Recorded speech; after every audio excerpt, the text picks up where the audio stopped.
Welcome on in, golf fans. It's your boy Gsluke here with our live stream for this week's Farmers Insurance Open. Just like calling it the Farmers, a little bit shorter. We've got Torrey Pines, which is one of my favorite golf courses all year. And overall, looking forward to a pretty strong field. Not really an elevated field type of thing, but plenty of guys up there in the top 30. And really a golf course in Torrey Pines, especially the South Course. I'm just going to steal the show for a solid 3 days. So looking forward to it. Should play really difficult, unlike some of the courses that we've seen so far. And with a little bit of extra water out there, some flooding on Monday, this course is going to be an even more longer golf course. It's going to be even more of a beast than it would have been before. So looking forward to it. I've got a little coffee here, dealing with some congestion myself. So sorry if it's sounding a little bit nasally or maybe not as smooth as it might most weeks, but we're battling through it and going to go through everything for this week. So we got some lineups to build a little bit later. We've got some prop slips to enter, the whole regular deal here. So throw any questions you've got down in chat and we'll get right on after it. So we'll start with a look at the golf course. First off, welcome on in. We've got Payne down there. We got Bobby. What's going on, Go Birds? Hopefully you guys are having an awesome evening. We got Nick who says, is this a DP World Tour stream? Yeah, we were chatting before about some bets I was placing for the DP World Tour. Plenty of guys from the Euro side that I'm playing for the PGA Tour. So yeah, I might get a little bit freaky around here. We might talk some DP World Tour stuff. We got Nico down there, Bobby, and Anthony. What's going on, man? Welcome on into the live stream. Dollar Bill down there too. Yeah, exactly. I love the fact that we're getting out here a day early, dude. It's the best, right? It's Wednesday through Saturday. We get to focus all day on Sunday on football, just the way I love it. So in terms of the golf course, I'll get back to chat all those questions here when we get to the player poll. When we can look at all the research, the shots gained metrics, and really dive on in. But the golf courses are going to be a huge topic of discussion. It got a lot of rain, like I mentioned. And it's kind of, there's been different trains of thought, right, and how to handle the weather. Some people favor bombers, right, when conditions get a little bit softer. And I've heard a few people throw out ideas that the more accurate players might get an advantage because they're staying out of the wet rough, right? So not only is it going to be 4 inches this week, they're not able to top it off before the event, and it's going to have some moisture on it, which will make it play even more difficult than before. So I can see both trains of thought, right? Going out there, hitting a bunch of fairways is, of course, going to be beneficial. But at the same time, those longer players that are getting it closer to the green and also having better luck getting it out of that really wet rough, I think there's an advantage there too. So I'm not sure which way I lean, but one thing I do know is that you can correlate the ever-living hell out of lineups. So right, a lot of times we're looking at weather edges. We'll look at the weather, little disclaimer. It looks perfect for the first 2 days. So it doesn't look like there's going to be much of a weather edge to be had, but the edge we can take this week is maybe correlating skill sets in our lineups, right? Taking some lineups where we're taking more of a bomber approach, right? Maybe giving those players a 4 or 5 fantasy point type of advantage. Maybe a few lineups where the guys like Ches Reavie, the Brian Harmons, if he was playing this week, right, would be a perfect play. He's obviously not in this field, but that type of skill set might be boosted in another type of your builds, right? Where you go out there and you build 30, 40 lineups that are built with those kind of players. I think that there could be an advantage to stacking those skill sets. A lot of people are probably going to ask about starting on one course versus the other. I don't have a huge lean on it. I think if anything, I would want to play the North course first, get it out of the way, right? Shoot something low to go out there and give myself a cushion, and then play the same course for the next 3 days, right? Because you're going to play North or South the first 2 days. If you start on the North course, that means you're going to have 3 straight rounds on the South. So there's not going to be getting used to different green speeds. It's a slightly different grass type out there from North to South course. So if there's going to be an advantage, at least in my eye, it's probably starting on the North side. Then again, having that 3 consecutive rounds on the South. But if you want to, correlate lineups, right, where you're only taking guys from one of the 2 waves, where you're only taking guys that are bombers, that sort of thing, I think it's a perfect week for it. No one really knows what skill set is going to shine the most.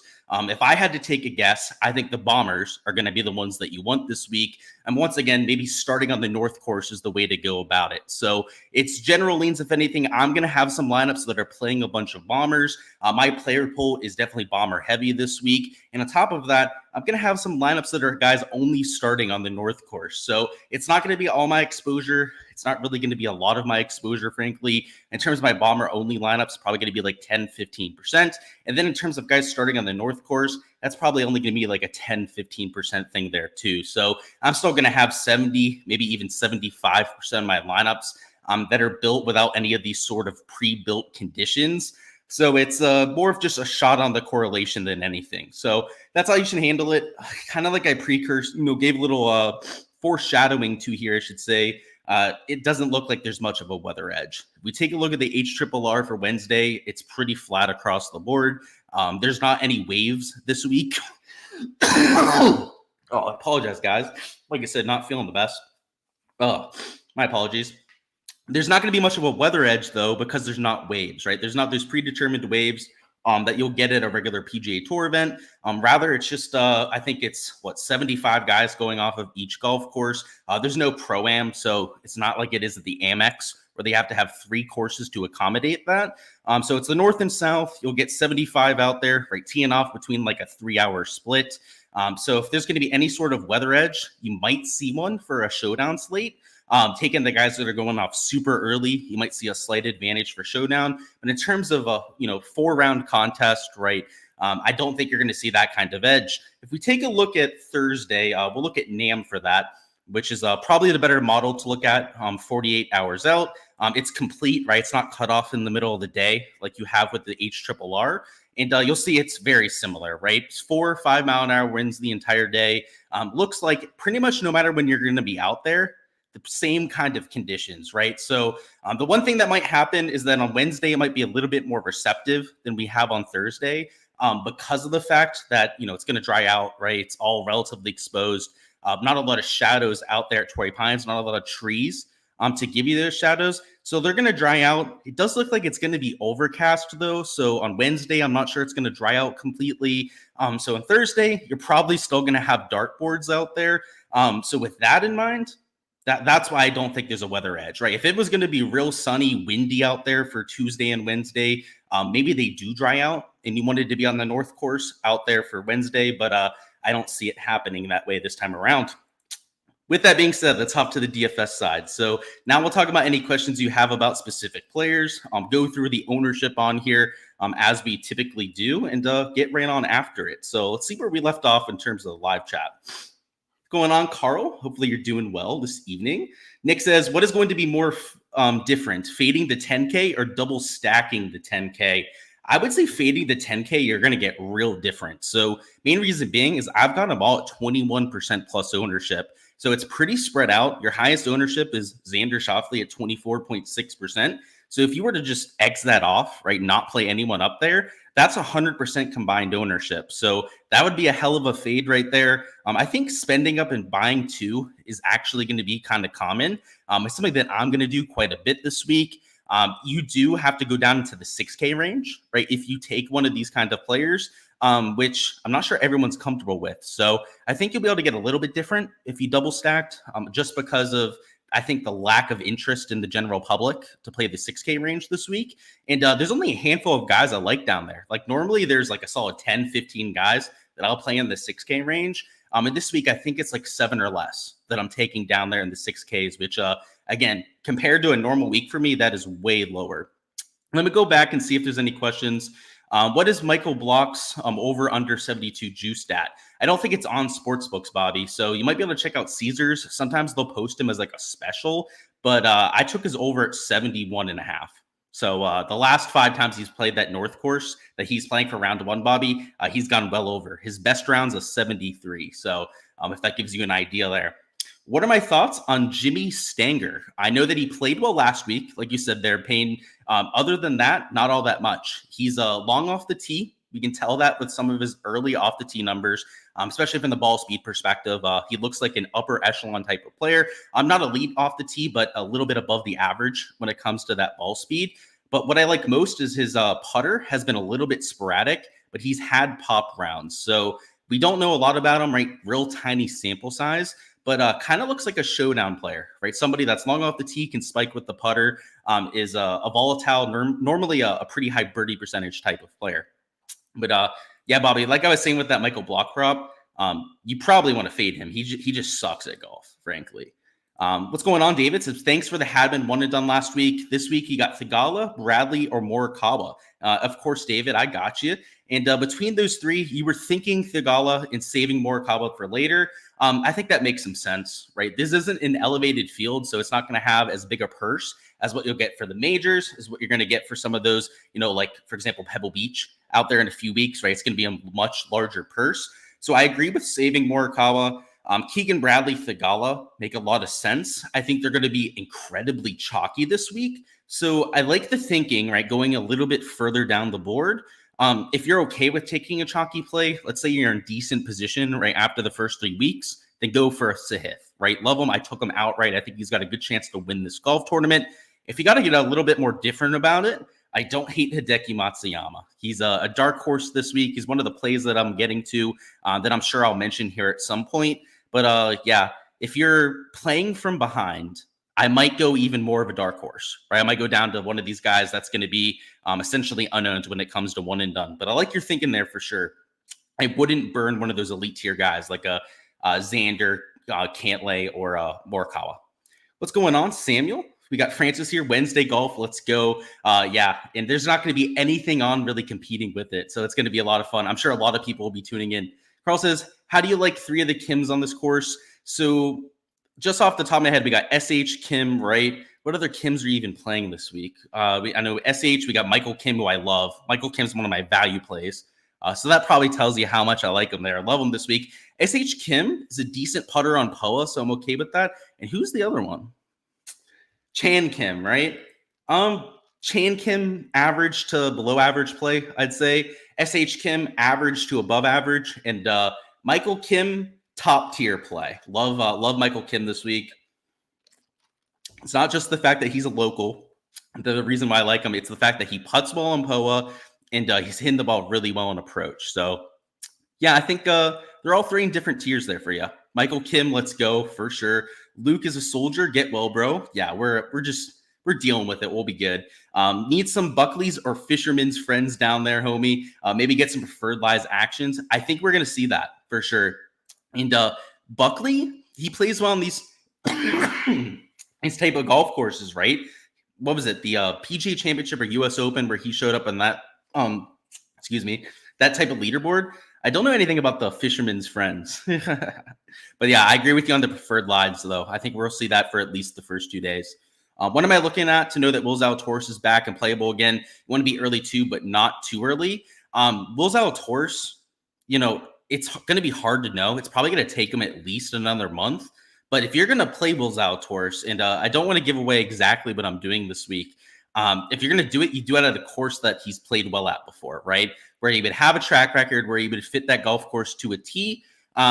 Without giving you whether I'm playing him or not, right? He fits all of those things. So you might be able to gander what I'm doing with him on this kind of week, but it's going to be hard to tell. I think when he comes back, it's going to be really quick. I don't know if it's going to be telegraphed like some people might hope out there. The safe thing to do if you're worrying about being safe, right, would be to avoid Will Zalatoris, right? Like I wouldn't advocate for taking him as an outright for even like a top 10 or top 20 placement type of bet.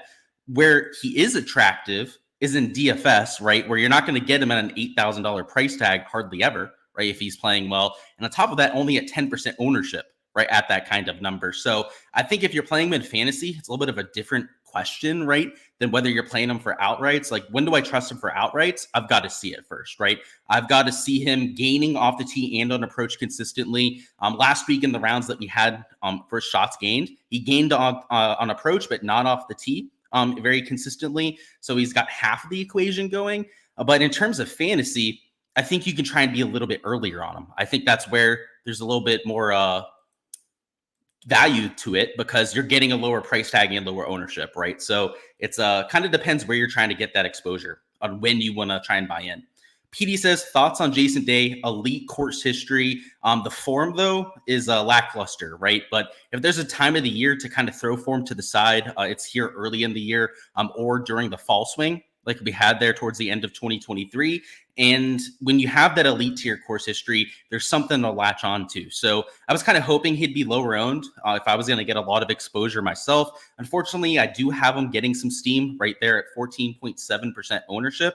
but he's a good play if you're looking at course history. And the course history here seems to be pretty sticky.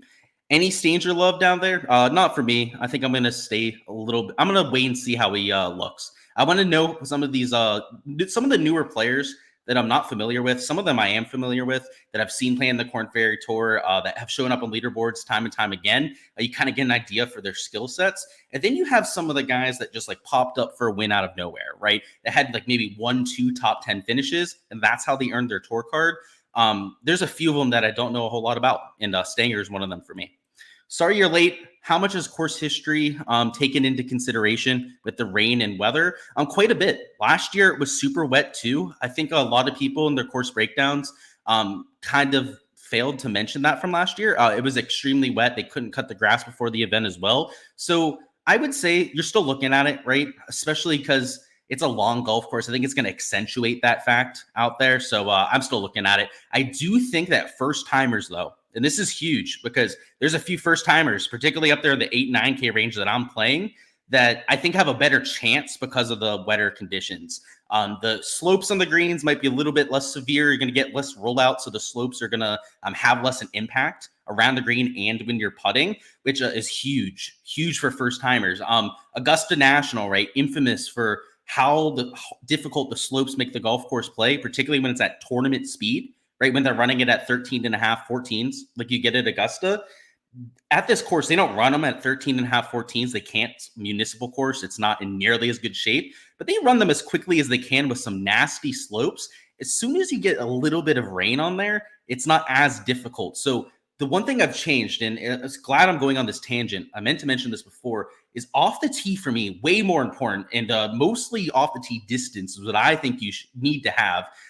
If it's going to be wet 4-inch rough, like good luck. I mean, that's going to be US Open type of rough out there. I need my guys to be able to get out of that shit. That is first and foremost for me. And second off, I'm not looking at it around the green as much, and putting to me is a little bit minimized. So I'm almost entirely looking at distance off the tee and then approach play for like the other 75% of it. So I'm going head over heels into approach play and off the tee this week, which is usually something I do, but even more so than most weeks. That's how I've changed my modeling. It's a little bit less about the short game than I think most years would be. You're buying Doug Gim this week. Do I agree on playing him? I love him this week. He's actually another one of my value plays that I took. So I knew somebody asked about Michael Kim before. Love him, but also love Doug Gim. And it's for the same kind of reason. He gains on POA, which compared to his career baseline, this is about a 3/4 of a stroke difference. You can see right there, 0.79 shot difference compared to his career baseline. And on top of that, he's been hitting the ball well from tee to green. So a huge buyer on Doug Gim. I took him for a top 20 bet this week, and he's going to be at least 15% owned in my player pool. I'm going to be trying to get well over the board on him. Echeverria, he's always got upside, right? So the issue with Echeverria is that he's going to miss a lot of cuts. He's going to have a lot of weeks where he doesn't give you his best stuff. But in large field GPPs, he almost always has utility for that pop round, right? So in Showdown, I love playing him. He's one of my favorite Showdown plays that I have. I play him a lot more than the field. And usually he's unowned, right? So this week, right, I've got him at 0.2%.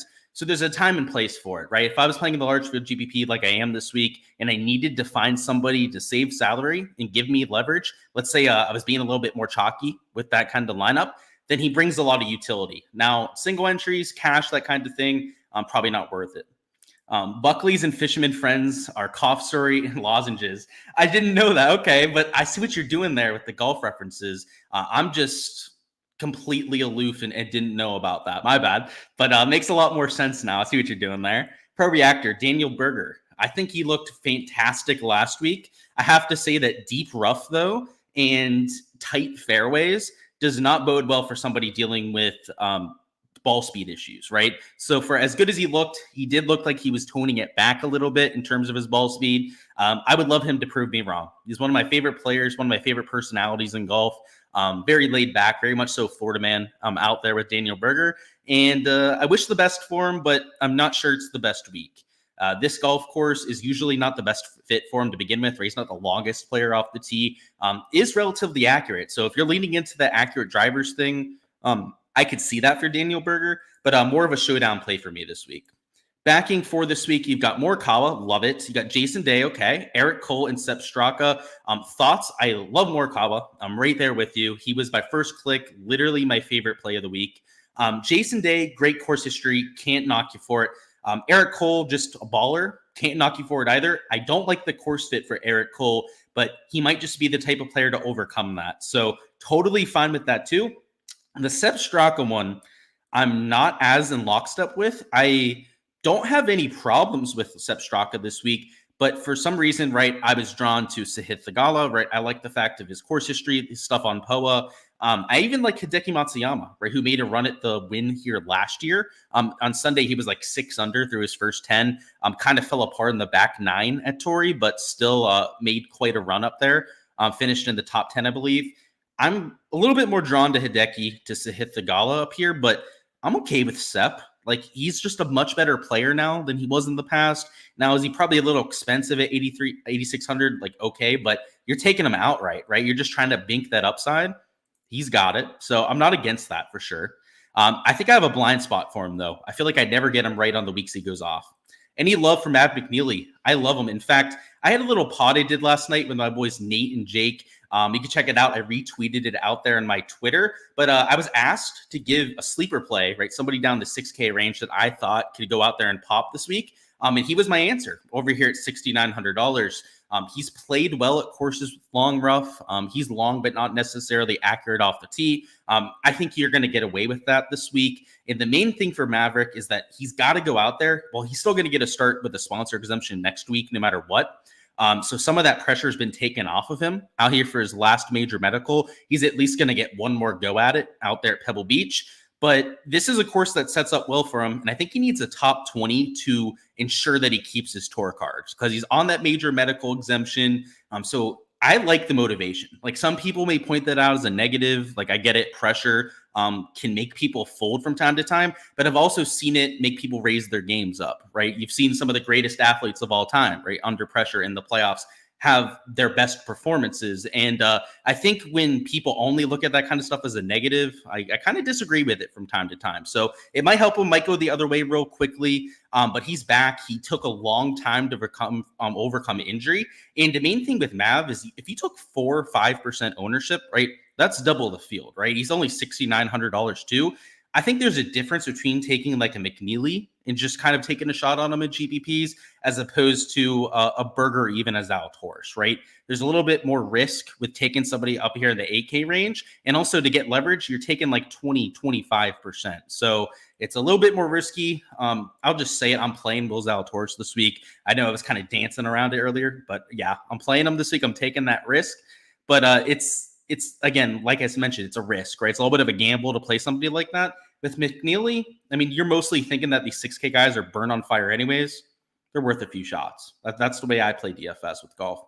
Thoughts on Binwoo Lee? I think that he's a first-timer, so I'm a little bit worried about it, but I love the skill set fit. So him and Aberg, bombers off the tee, really good around the green with both players, and intriguing fits. Guys that I'll be playing this week. Xander, yeah, he's the hometown kid, so he's got that narrative going for him. Good course fit, has played well here, no complaints for me. Thoughts on Svenny? I'm the only reason I don't like playing Svenny is I feel like he's always overplayed, right? He's like one of those community darlings that everyone plays every week. I feel like he's always projected for less ownership than he gets in reality. So you can see down here why, right? People love the ball striking, right? He's decent with the putter. You zoom in on it, it's maybe not as impressive every single time, right? The ball striking's still there. Right now he's losing in terms of the short game.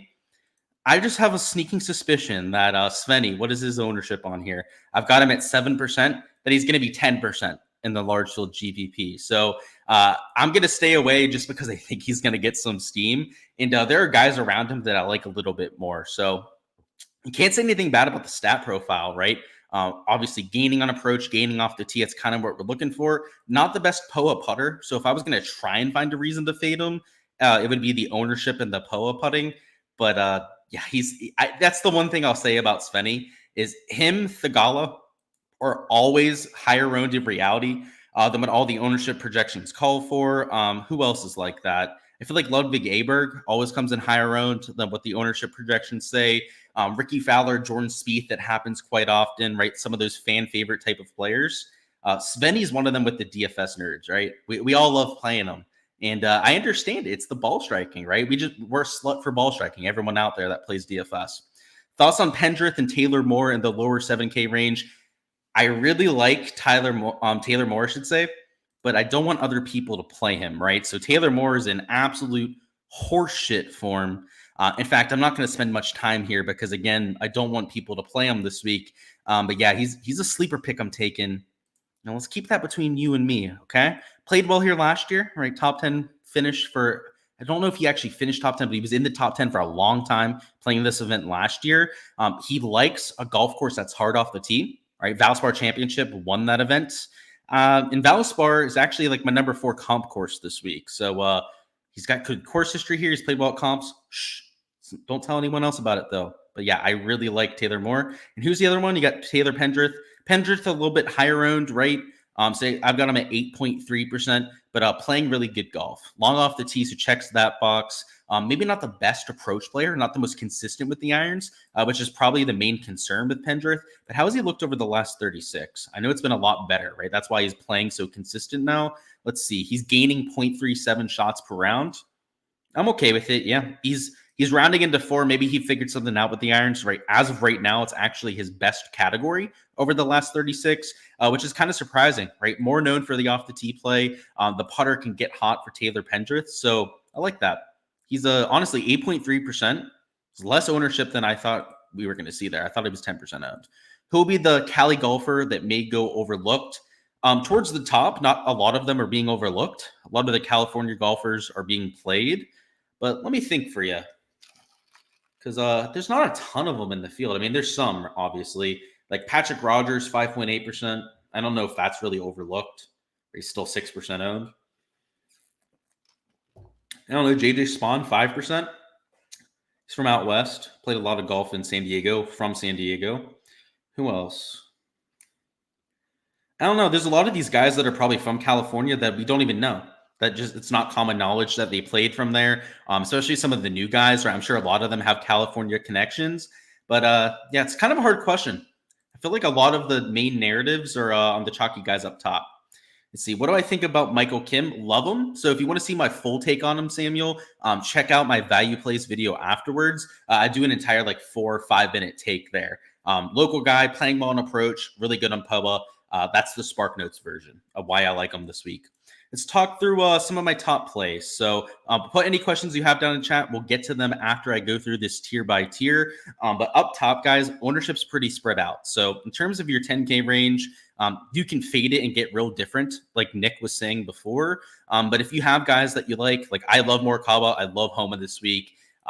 Already made a full argument for them out there with the core plays video. I'm taking my guys up top. So there'll be some lineups where I'm taking both together. A lot of lineups where I'm taking one or the other. Not all my exposure is going to have one or the other here. I'm going to have quite a few lineups that start down here in the 9K range.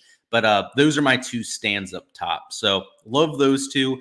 Down here in the 9K range, the ownership's also pretty ripe. So it looks like, I mean, it's kind of spread out, right? There's not anybody that's like 5% owned, right? There's not anyone here that's like 25% owned. I'm here in the 9K range, but everyone's like between 14 and 16%. So there's a healthy amount of ownership here. Maybe not as much ownership as what we have up there in the 10K range, but still enough where, you know, not any one player is somebody that you have to fade, right? There's not that one piece of egregious chalk that we have here in the 9K range. So from the strategy perspective, it's kind of like the 10Ks, right? You just take your guys, right? If you loved, chalky Xander Schauffele, that's fine.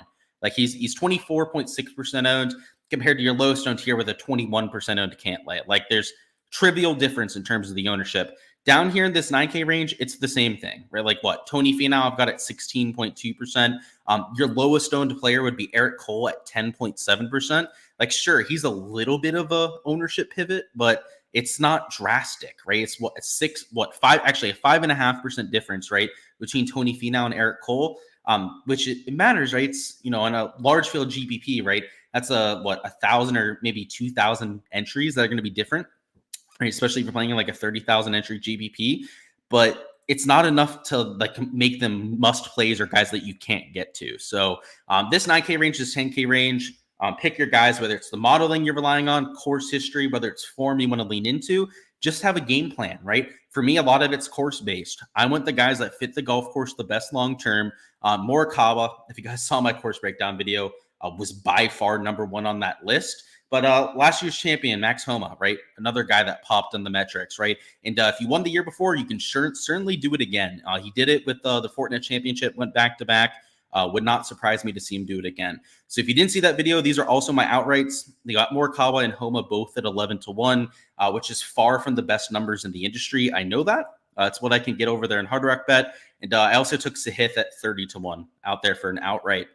This 8K range is where ownership gets a little bit more polarized, right? So when we get below Eric Cole here and start to get down to like the Keegan Bradleys, the Sahith Theegalas, you've got some chalk, right? 20.5% on Sahith is significantly higher than the guys around him. And even the 16.8% on Bradley, right, is nearly double Eric Cole, right? It's double what we have here with a Harris English. That matters, right? So these sort of players are guys that you're going to have to consider fading. I'm playing both of them. I have Keegan Bradley. I also have Sahith Theegala in my player pool. But if I'm starting with one of these chalky guys up here, like a Morikawa and Homa, and then I want to take one of these two as my second man in, I'm going to have to differentiate with at least 2 or 3 other spots, right? So I'm going to have to be intentional about getting different to the field down there in the lower 8s, the 6, 7K range, right? I'm going to have to be very intentional about taking guys that are lower owned. But as long as you do that, you're fine, right? If you want to be a little bit more lackadaisical down low, right, you may be like, a Luke List, who's pretty chalky down there in 7K range. A few other guys will go through that are getting some ownership in the 7Ks. Then differentiate up here, right? That's where you're kind of forcing your hand, right? If you want to take that chalk down low, like Luke List, right, like I said, is chalky. I'm playing him, right? He's another one of those value plays that I'm getting to. Then you might have to pivot up here, right? That's where that becomes important. So just trying to mix in some of the lineup construction stuff here as we go along. And after we go through this player pool stuff, we're going to go through props. So that's why I'm talking about the lineup construction stuff now. This 8K range also pretty spread out. You do have some guys that are lower owned. So like a Berger, Bazainhout, maybe it's the lack of off the tee distance, are guys that are getting a little bit less steam. But even like a Nikolai Hogard, Adrian Meronk at about 11% ownership apiece, are decently low ownership, right? You throw them into a lineup, you're getting a decent amount of leverage, a good amount of differentiation out there with your builds. And heck, even a Sepp Straka, Hideki Matsuyama at 13-14% aren't all that bad, right? That's pretty average ownership out here in this range, but not anybody that is extremely low owned, right? Like once again, we don't have that guy who's going to be sub 5%. So kind of like the top end of the board, it's a week where ownership's pretty flat. You're not going to get a lot of those game theory pivots. So there's a lot of guys here I'm taking that are higher owned, right? I mentioned Sahith, I mentioned Keegan Bradley. I'm taking at higher ownership numbers. And then guys where I'm getting a little bit of leverage, right? It's not crazy leverage. It's not anything through the roof. Hogard, Meronk, some of these DP World Tour stars are guys that I'll try to be early on. Long off the tee, they fit the ball speed narrative I'm looking for. And if you've seen them play on the DP World Tour, you know that they're extremely talented players. In terms of our 7K plays, I love Luke List, like I mentioned before, but a lot of these guys on POA that are specialists that I'm looking to get to. So to give you an example of a few POA specialists, you got Patrick Rogers, probably worth a few looks, but Tia has been excellent on POA, so probably something to consider there. Taylor Montgomery, 0.8 shots per round. Michael Kim, I already mentioned before, I love his numbers on POA. What do you got? Adam Shank here, 0.79 shots. Justin Suh, 0.8 shots per round. One of the edges we know you can find on these POA newer greens is that they're bumpy and people either love them or hate them, right? And unlike some of the other surfaces like bent grass, Bermuda grass, where like the elite tier guys on Bermuda, right, you normally gain like 0.4 strokes per round. Look at these elite tier guys. It's like 0.8 shots. 0.5 shots is like a regularity, right? Out there with some of these splits on POA. I mean, 0.89, right? 0.89 out there for Akshay Bhatia. That's not normal, right? POA is extremely polarizing. I mean, look at this, right? Emiliano Grillo hates POA, right? He's losing nearly 0.8 shots per round. You do not see that very often. So if there's a week to really lean into that putting edge, maybe less so this year than most, right? Normally, Torrey Pines, I'm looking at putting a little bit more, but it still matters this week. And especially when you're on POA that, again, it's so many people either just love or hate out there. It's a very polarizing subject for these tour players. Let's see. In terms of this middle end of the 7Ks, let's talk ownership now, right? Point out some of the guys to consider from the strategy angle. So you've got Bo Hostler, 9.5%. That's one of the higher ownership numbers that you're going to find here. I've got Pendrith getting some steam. Same thing with Taylor Montgomery. Both are some of the better plays in this range, so it makes sense, right, that they're getting some attention. Alex Smalley, 7%. 6.5% on an Eckroat. Nothing crazy though. And in terms of your 6K range, it's extremely spread out, right? There's not that one player that's getting a ton more steam than the rest. So down low is where you make your pivots, right? There's not a lot of chalk. There's going to be a lot of guys that you can take at sub 5%. And while ownership is maybe a little bit flatter up there in the 8K plus range, when it's flat down here in the 7s and there's so many players to choose from, there's not as many of those landmines. So if you're taking a lot of chalk up here, it's kind of hard to trip yourself up, right? Like your highest owned players are like 8% owned right here with the Pendrith, Montgomery, a Smalley there at 7%. There's not going to be that 15% owned guy that you're going to be screwed if you play with a bunch of chalk up top. So I think lineup construction a little bit simpler, right? When we have a full 156 player field, you'll see if I scroll down to the bottom, right, there's only 152 names in here. There's not all of the Monday qualifiers in the field. They did the Monday queue today, so they're not added on the Draftkings yet, at least as of the last time that I checked. So it's 152 players, which is still a ton, right? It's a lot of spread out ownership. And that's kind of what you get from this game theory angle. So in terms of 6K plays, right, I know we went through most of the 7K. I pointed out a few of the guys I liked. Down here in the 6Ks, Doug Gim, checks a few boxes, but I'm pretty selective about the guys I'm playing. A lot of them are off the tee specialists. An example would be a Johnny Vegas, right? Long off the tee, can get it done when you have that long rough out there. Matthew Neesmith, right? Guy that's played well at the Valspar. Other courses where you've had that long rough. I'm being very selective down here. So I'll leave you with those two. I believe there's like 7 guys I'm playing total. So again, I got to keep some behind the paintball, right, for the guys out there to keep them relatively low owned. But it's that kind of skill set, right? Guys that have gone out there have proved their worth when you have this long rough. Valspar Championship has grown on me as the week has gone on. When we've had the wetter conditions, it's going to be a little bit more receptive. That's what you get at Valspar. You have those tight driving corridors. It's not tree lined this week, but the rough and the penalty for missing the fairway is similar, right? Because when you get in the trees at Valspar, you're not able to move the ball very much out of the rough. A lot of times you have to lay up or just hit a shot that runs up onto the green. And it's the same thing this week, right? It's not the trees that are causing that. It's the fact that you're hitting out a 4-inch rough that's going to be matted down with the rain. So it's I've been to the Valspar a bunch. I've seen how it plays off the tee, and the more I think about that wet, like a mop, like rough they're going to hit out of, that's what it's kind of bringing to my mind. So that's the way I see this playing. Again, really off the tee heavy in terms of my player pool, but in terms of the game theory angle, I think it's an easier slate. I think that it's pretty natural to get to some of those pivots down there in the 7K range, and there are so many that are sub 5%, sub even 3% owned, that at least I'm not going to have trouble making my lineups different. So that's all I've got for DFS. Actually, let me share my screen, go over any of the last second questions in terms of players or DFS. And then we'll turn our attention to props and give you guys some leans for underdogs and prize picks. So let's see where we left off. Bunch of questions, which is great. Good thing I brought the stats back up. And let me make it full screen so that you guys can see it even better. So, thoughts on Nikolai? Love him. DP World Tour standout. I like that for Meronk as well. Jet lag for Meronk and Hogard. And what are your early thoughts on Pavon to start the year? I think that some of the narrative stuff is a little bit overblown. If you need a reason to fade them, then by all means, right? Jet lag could be seen as a negative, but I don't overreact to it. So I'm still playing them. I think if anything, right, rounds 1 and 2, it might impact them a little bit more. So if you're worried about that, maybe wait to jump on them for showdown, right, for rounds 3 and 4, because if they make the cut, by the time we get there, they're going to be good to go, right? And if you had the patience, right, if they just like hardly make the cut and you had the patience to wait on them, that might be the perfect time to attack. So yeah, I think a fair concern right there with the jet lag. If that's the case, then fire him up on showdown. That's for sure. Does Shane Lowry fit the course?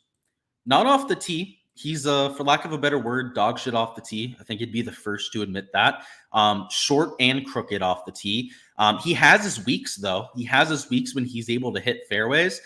It's not like he's short off the tee. I shouldn't say that. He's just not long off the tee. He's about average in terms of the distance, but excellent iron play, excellent around the green. The putting on POA, let's look at that. The putting on POA is below average for him, right? It loses about a third of a stroke per round. So I don't think he's a particularly good course fit. I don't know if it's all his fault, right? I think he's just showing up here to try and get his game into shape, but he's a class player, right? And just, I guess, give you the spoiler, I'm playing Shane Lowry this week, right? I'm taking a chance on him, but in terms of course fit, it's not really there. You're just hoping that he outplays his course fit because he's, again, like a top 20 player in the field, right? And that's reasonable to assume. Keith Mitchell, want to consider him after shooting -10 last Sunday. Yeah, hell of a round, that's for sure. But his course history here is terrible. Should you consider him at all? I like him more in showdown. So obviously, guys, and I meant to mention this before, the showdown strategy is play the guys on the North Course. It is super simple. First 2 days, there's going to be a massive edge for just playing guys on the North Course. Keith Mitchell on the North Course could go super low, especially with a ball in hand, where he's accurate and long off the tee. And in general, Jennifer, I think he's a good course fit, right? In theory, we want the bombers here, guys that are accurate and long. When he's playing his best golf, he hits the ball a mile and hits a bunch of fairways. I know the course history is not great, right? Isn't it like 4 or 5 missed cuts that he's had over the last 5 trips here? That's not great, but I would take a chance on it, right? It's playing softer this year. I think if anything, it emphasizes the driving more. So maybe he has a better go about it. Just hit 2 winner-take-alls in tennis last night. Okay, that's sick. You're thinking about putting that into the weekend contests. Any golfers that you would put in a single entry, just to get my takes on it. So my favorite golfer up top is Morikawa, right? So if I was going to start a single entry cash lineup this week, it would be Morikawa for me, and then hit the Gala too. Just playing the best golf of anyone in the field, fits the golf course, is everything I'm looking for. It'd probably be those 2 players if I was starting one of my big cash lineups. And yeah, a lot of my single entry exposure is going to have those 2. Thoughts on Pavon? I think he's a relatively high pedigree golfer, but I'm hesitant to jump on him as like the next big thing from the Euro Tour, because guys like Ryan Fox are better players, right? Had better stats coming from the Euro Tour. Guys like Hisatune, same thing, right? Had better stats coming over. And then you had guys like Hogard, right? Moronk up here that were leaps and bounds better. I mean, Minwoo Lee, right? Leaps and bounds better than some of those other players. So I think he's solid, but I'm hesitant to want to jump on him more than some of the other guys. Did I miss any of the weather wave advantage stuff? Yeah, I covered it at the beginning, Samuel. So you were a little bit late to that, but not a huge edge. So it looks like the weather's pretty flat for the first 2 days. So don't see a massive edge there on my end. Thigala or Day for one and done. I would go with Jason Day, just because he'll be lower owned than somebody like Thigala. And Thigala, I feel like there's going to be a few other spots he can take him this year. Thoughts on Sunjay? I think he's a decent course fit. My main issue with him, it's silly, okay? So anytime I have a silly reason for fading someone, it's probably going to backfire. So just putting that disclaimer out there, because he's probably going to go and win the golf tournament now that I say this. But I don't like that he's looking at his hands and his backswing. So last week, they showed him on some of the coverage. He was taking his backswing, and about halfway through, he does that like little pause, right? He's always been kind of slow on the backswing. It's strange. It's herky-jerky. But now he's literally at the top. When he's setting his hands at the top, he's like halfway up, like 3/4 through his backswing. He's peeking back at his hands. So he's in the middle of a golf swing, and he's taking his eye completely off the golf ball to go look at his hands at the top of his backswing. How the hell is he even hitting the golf ball? I don't know. To me, that was enough for making me fade him, or I have to make silly reasons to fade these guys up top. I mean, they're the best players in the world. I mean, we want to play all of them in our lineups. And for me, though, like that, I just can't get over that. How the hell is he hitting the golf ball when he's not even looking at it when he's hitting it? And if he's doing that again this week, I think he's on the feature group coverage tomorrow. I got to figure out. Someone's got to interview and ask why the hell he's doing it. Playing any Akshay, I am. I took him for an outright at 75-1. Loves POA and has good long irons. So yes, definitely playing him. Thoughts on Eckroat? I think he's an okay ball striker. So, at a ball striker's paradise, you can always consider that. So yeah, can get me some Echo, right? He's definitely a flusher when he's playing well. Kevin Yu season, I could see it. Flusher with the irons, that's for sure. And the only thing for him, right, is keeping the ball in play. But there's no water hazards this week. So at least he's not going to double and triple bogey a bunch of holes. So I could see that for sure. Is there any play 6,200 or lower you would like? No, not for me this week. I haven't gone there myself. Normally I do. Normally I'll go low and take a few guys, but not this week. You used to look at your hands as well. It was tough trusting my hand position, but you figured out what to do now. Yeah, so maybe you have more experience with how that would impact play than me. If I did that, I would start missing the golf ball. Now, I'm not a trained professional. I wasn't on the level of playing super competitive college golf like a lot of these people. There's probably people in chat, right, that were playing college golf that would know better than me. I don't know. To me, it feels like that is not how you should play golf, right? You should be looking at the golf ball. You might have like a little bit of rotation off of the center, right towards the back when you're getting your momentum back, but I couldn't do it. That's for sure. Who from last week will get overlooked this week? So you mean in terms of the leaderboard? I think a lot of last week's leaderboard is going to get attention, right? Especially if they played well. But let me see. Maybe we can find somebody lower around for you. I don't know. A lot of the guys that popped last week, I feel like you're getting attention. So I'm not sure we have one this week, Samuel, or so I'd give you an answer there. You're so right. It's such a bad thing to do. I was thinking that too, man, right? It's not good. Like I said, he might make it work this week. Might go out there and win the golf tournament. Would not surprise me at all. So don't fade him because I'm saying that. But for me, it's one that I'm not doing. You're saying the ones that missed the cut. Okay, that helps me out there a little bit. So let's see. Guys that missed the cut last week. So not a lot of these top end guys missed the cut.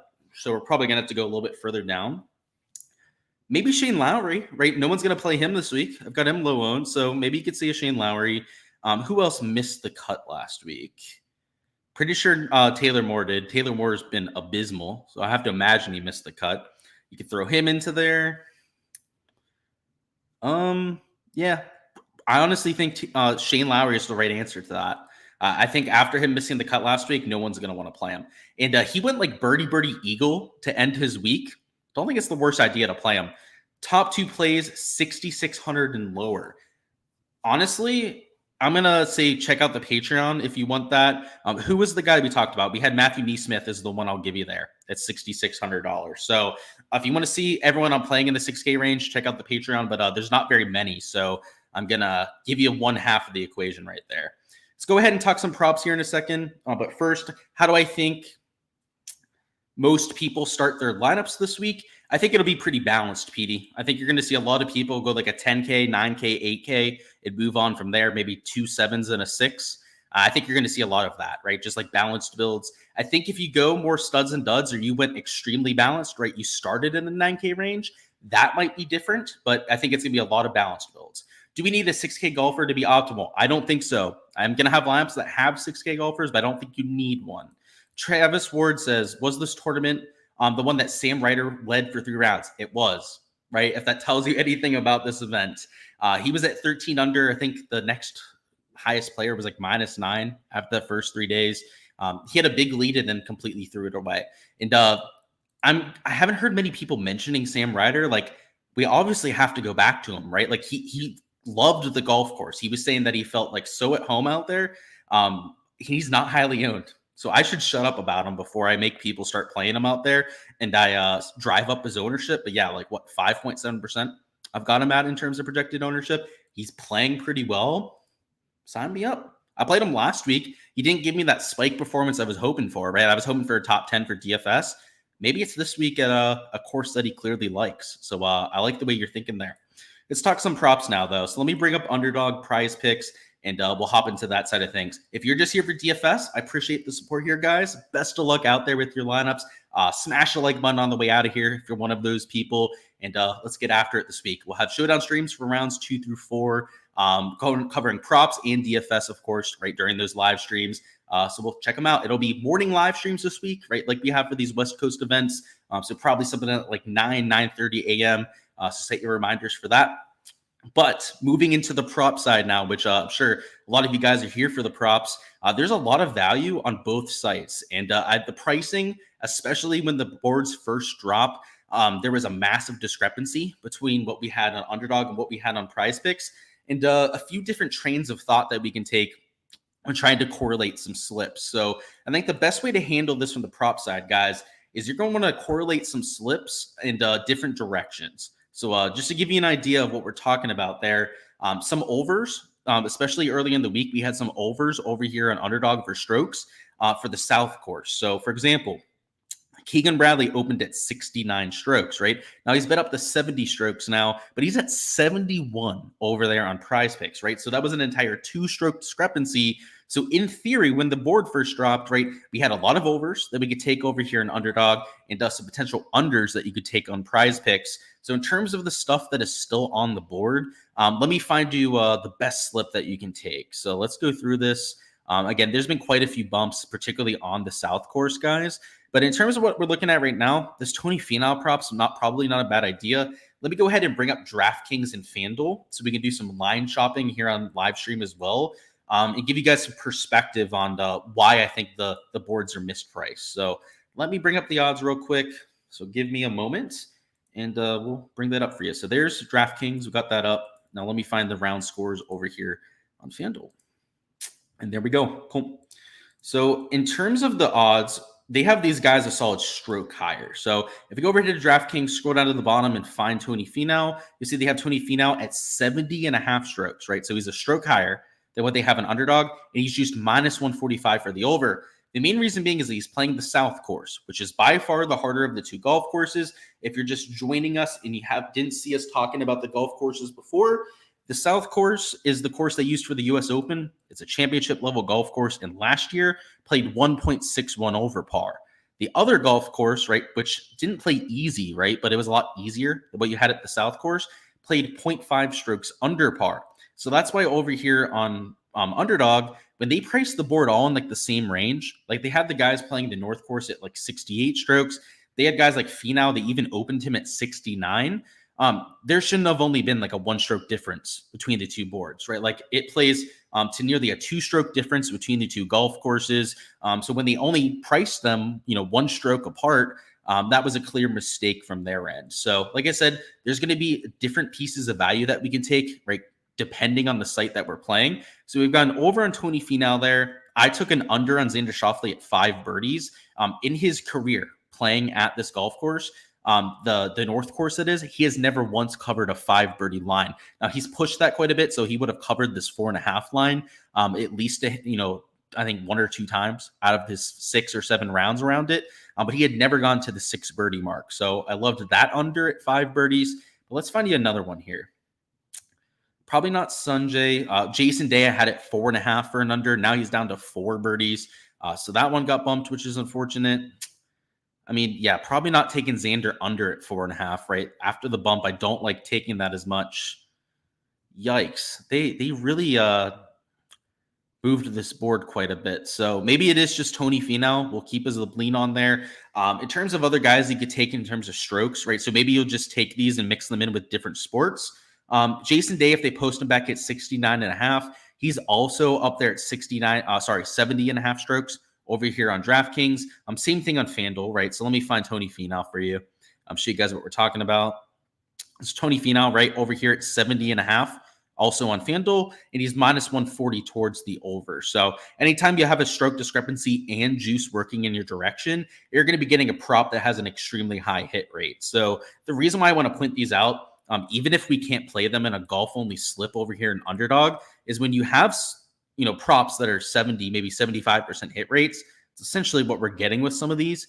They're worth taking, right, with other sports, right? If you're somebody that has, props you're taking for NBA, NFL, any of these other sports, even esports, then by all means, right, go ahead and mix in some of this golf exposure. So let me see, what do they have Xander at for strokes? So they've got him at 70.5, right? That's an entire 1.5 discrepancy. He is juiced towards the under at 70.5. But like even you could take his over here. So make sure they're on the South course. I know Xander's on the South. Keegan Bradley was on the South. That's why we faded him. Sanjay's on the South course. Jason Day is another guy playing the South course. and Max Homa as well. So you'll see on sports books that all of those players are going to be on the harder track, right? Are all projected for like 70.5 strokes. So if you're trying to find the sports book value, right, where you can try and squeeze out a high hit percentage, it's going to be with a lot of those overs on that difficult South course. Over on Prize Picks, though, a little bit of a different situation. So what I like over on this side is actually a few unders for strokes. So it looks like they haven't moved Meronk yet. I like them under 71.5 strokes. Main reason being is that even with the hard conditions at the South course, I think it's going to play right around even par. In Meronk, if you check out some of his shots gain distribution, gain stroke to the field, in his career on the DP World Tour, if you look at his shots gained metrics, he gained strokes to the field in over 80% of rounds. Now, that's probably unsustainable on the PGA Tour, right? Like even the best players on the PGA Tour don't gain 80% of the time. But that tells us that he's maybe the best talent, right? Coming over from overseas, the most consistent player, at least in terms of gaining strokes to the field. And to have him projected pretty much at the field average feels like a mistake, right? He's still going to be an elite tier player, right? Long off the tee, has the ball speed to get out of some of that deep rough. So he's an under that I've already taken at this point. I had Hogard also at 71.5. You can see that one moved down to 71. But in terms of a pairing we could take, let me find another one for you. They moved Block up to 72. I faded him at 71.5. I know Bobby pointed that one out before, and I would still fade it, right? We're not going to take it on stream just because it got bumped. I'm out of principle. I'm not going to recommend that play. But yeah, Michael Block has never shot to 72 or better around the North Course, not in his life. So if you're looking for somebody that has a good track record of going over, it's Michael Block, even on the easier course. And you would think like one of his 5 or 6 starts here, right? He would take the easy course, the North Course, and get under par, but he never has. If that tells you anything about Michael Block. So another prop we'll go with, and this is what we're going to go with for the thing here. It's actually paying 3x. They're going to get a full payout as opposed to 2.75x, like if we took another under on strokes. And it's an under on Ches Reavie birdies on the South course. So even though I do think it plays right around even par, the birdie or better average at this course is usually about 3.5 birdies or less.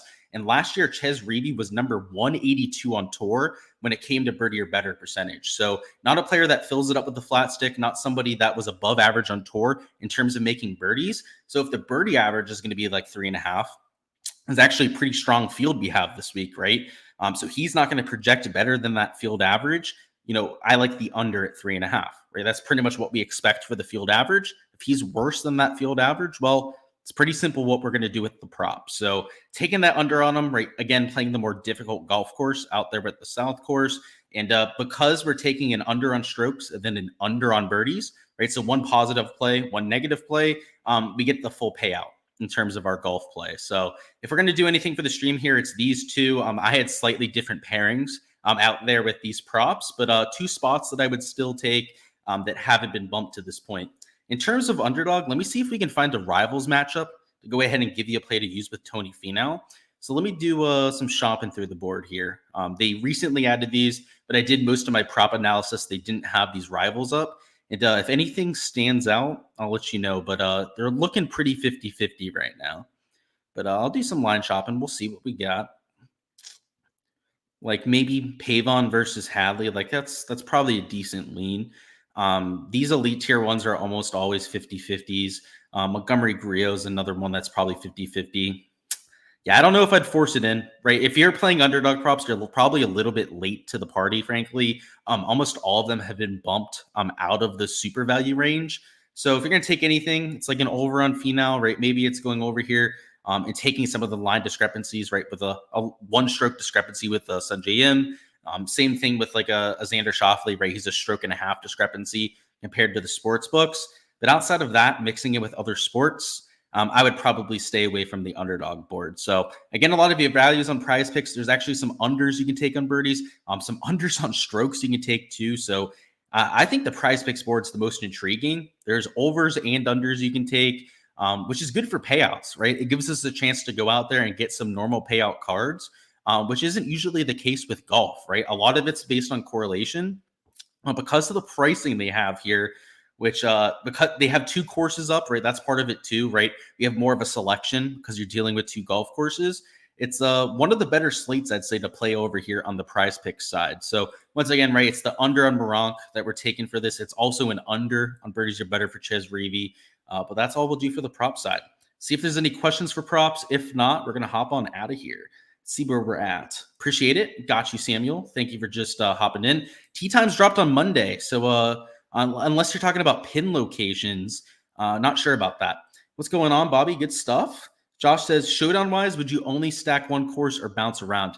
Only North course. I would not touch the South course for showdown.